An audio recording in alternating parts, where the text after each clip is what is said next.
Well, this man is not making a good name for himself at all, is he? Millions of pensioners will lose winter fuel cash after Commons vote.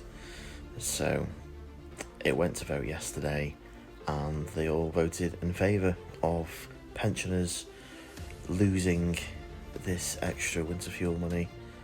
And some of the MPs had even come out and said that losing this money for some of these pensioners could be a matter of life and death, and yet there was still a majority vote for them to lose this, therefore showing that this Labour government clearly, just like the Tories, don't give a shit about the country.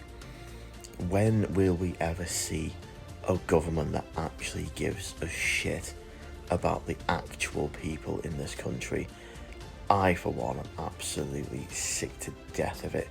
I think a lot of people started voting Reform this time, and I'm not going to lie to you, I voted Reform myself, knowing full well that obviously they weren't getting to a power, but it could eventually leave a power swing along the way. But then I thought about it even more this morning, and do you know what? I feel like even if a Reform came in, nothing would change. Like, all these different governments claim to do this, claim to be that, blah, blah, blah.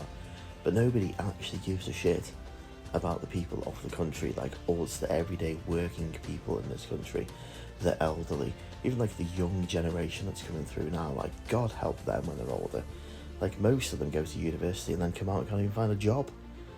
Like, what hope is there for this country?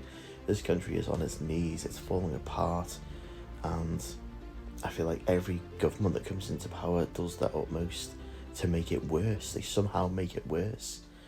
Like, the rich get rich, the poorer get poorer, and then the rest of us are just in the middle paying for it all. That's how I see it. It's a joke. Absolute joke.